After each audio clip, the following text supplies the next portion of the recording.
Hello friends, अस्सलाम वालेकुम and welcome to reality TV. दोस्तों, इस वीडियो में मैं बात करूंगा 3 मुख्तलिफ मिस्ट्रीज के बारे में। 3 ऐसी पुरस्कार कहानियां जिनको आज तक कोई नहीं समझ सका। Who put Bella in the wych elm. 18 April 1943 को इंग्लैंड के शहर बर्मिंघम में 4 बच्चे परिंदों के घोंसलों की तलाश में निकले हुए थे। ये एक जगह पहुंच गए जिसका नाम हैगले वुड्स था। इनको यहां एक बहुत बड़ा दरख्त नजर आया। इस दरख्त को विच एल्म कहते हैं। एक बच्चे ने इस दरख्त पर चढ़ने का फैसला किया ताकि यहां परिंदों के घोंसलों को तलाश किया जा सके, लेकिन जब ये दरख्त पर चढ़ा तो ये अचानक खौफजदा हो गया। दरख्त पर चढ़कर जब इसने दरख्त के अंदर देखा तो इसमें एक बहुत बड़ा सुराख था और अंदर इसे एक ढांचा यानी एक स्केलेटन नजर आया। ये फौरन नीचे उतरा और ये चारों बच्चे डर कर अपने अपने घरों को चले गए। वैसे तो इन्होंने आपस में तय किया था कि ये इस स्केलेटन के बारे में किसी को नहीं बताएंगे। ये काफी डरे हुए थे, लेकिन एक बच्चे ने अपने घर जाकर ये बात बता दी। इसके घर वालों ने पुलिस को इतला दी और पुलिस फौरन इस जगह को इन्वेस्टिगेट करने हैगले वुड्स के एरिया में पहुंच गई। सब हैरान थे कि एक लाश को कौन दरख्त के ऊपर ले गया और किसने इसको दरख्त के अंदर डाला। इस स्केलेटन के साथ एक जूता और एक सोने की अंगूठी भी दरख्त के अंदर से मिली। एक और अजीब बात यह थी कि इस ढांचे का हाथ मिसिंग था, जो इनको थोड़ी ही दूर से मिल गया। फॉरेंसिक एग्जामिनेशन करने पर पता चला कि ये एक औरत का स्केलेटन था जिसको मरे हुए तकरीबन 18 महीने हो चुके थे।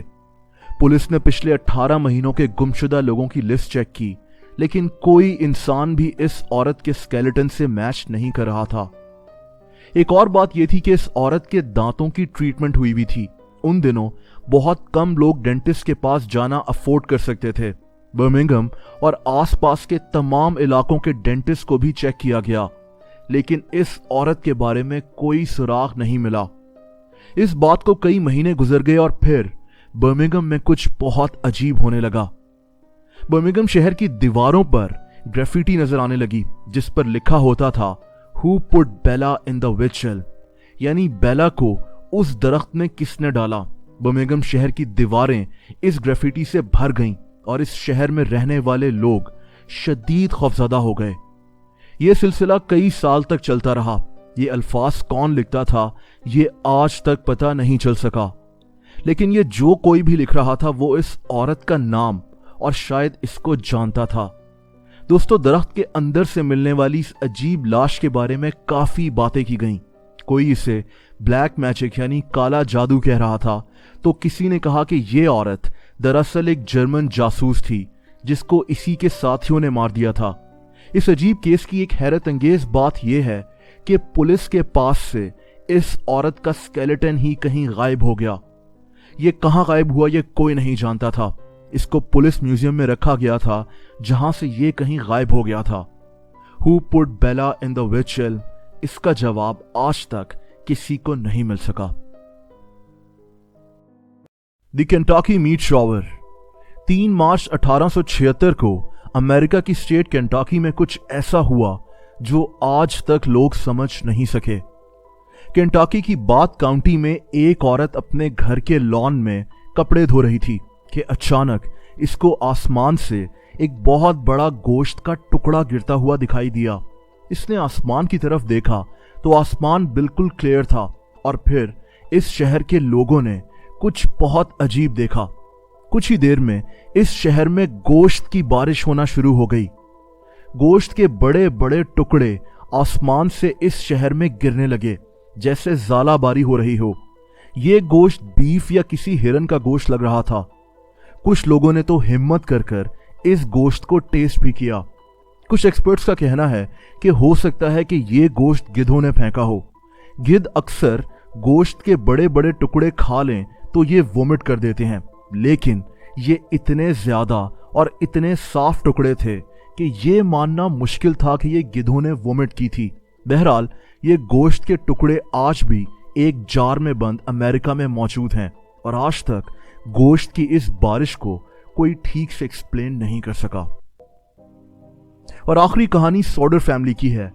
24 दिसंबर 1945 को امریکہ میں لوگ کرسمس کی تیاری کر رہے تھے، لیکن امریکن اسٹیٹ ویسٹ ورجینیا میں کچھ بہت عجیب ہوا۔ یہاں رات کے 1 بجے ایک گھر میں آگ لگ گئی۔ یہ گھر سوڈر فیملی کا تھا۔ یہ 2 میاں بیوی تھے اور ان کے 10 بچے تھے۔ ایک لڑکا اس وقت گھر پر نہیں تھا۔ آگ لگنے پر جارج سوڈر اپنی بیوی اور 4 بچوں کے ساتھ فوراً گھر سے باہر آ گیا، لیکن اس کے 5 بچے ابھی بھی گھر کے اندر تھے۔ جارج نے گھر میں گھسنے کی پوری کوشش کی، لیکن یہ گھر میں گھس نہیں سکا۔ گھر میں موجود 5 بچے بہت چھوٹے تھے۔ سب سے چھوٹی بیٹی بیٹی 5 سال کی تھی اور بڑا بیٹا مورس 14 سال کا تھا۔ آس پاس کے لوگوں نے فائر بریگیڈ کو کال کی، لیکن تب تک بہت دیر ہو چکی تھی۔ سوڈر فیملی کا گھر جل چکا تھا اور اس کے 5 بچے اندر ہی تھے، لیکن پھر ایک حیرت انگیز بات پتہ چلی۔ فورینسک ٹیم نے جب اس گھر کا ہر کونا انویسٹیگیٹ کر لیا تو ان کو پتہ چلا کہ ان 5 بچوں کی کوئی باقیات جیسا کہ بونز یا ایشز اس گھر میں موجود نہیں ہے۔ اس بات کا ایک ثبوت بھی نہیں ملا کہ یہ 5 بچے اس گھر میں تھے اور آگ کا شکار ہو گئے، جیسے یہ بچے اچانک کہیں غائب ہو گئے ہوں۔ ان بچوں کو ڈھونڈنے کے لیے اخبار میں اشتہارات دیے گئے۔ اس شہر کی سڑکوں پر ان کے پوسٹرز بھی لگائے گئے۔ ایک اور عجیب بات یہ تھی کہ اس علاقے کے کئی لوگوں نے ان بچوں کو دیکھنے کا دعویٰ بھی کیا۔ ان کا کہنا تھا کہ ان 5 بچوں کے ساتھ ایک مرد اور ایک عورت بھی تھے۔ فورینسک ٹیمز نے کافی عرصے تک اس گھر کو انویسٹیگیٹ کیا، لیکن ان بچوں کی کسی باقیات کا کوئی ثبوت اس گھر سے نہیں ملا۔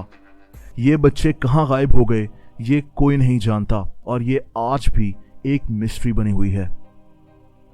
مجھ سے انسٹاگرام پہ کنیکٹ ہونا چاہتے ہیں تو اس کا لنک نیچے ڈسکرپشن میں موجود ہے۔ ویڈیو پسند آئی ہو تو ویڈیو کو لائک کرنا مت بھولیے گا۔ ایسی انٹرسٹنگ ویڈیوز دیکھنے کے لیے اس چینل کو سبسکرائب کر لیں اور بیل آئیکن پر بھی پریس کر دیں تاکہ اس چینل کی نوٹیفیکیشنز آپ کو وقت پر ملتے رہیں۔ اپنا بہت زیادہ خیال رکھیں۔ اللہ حافظ۔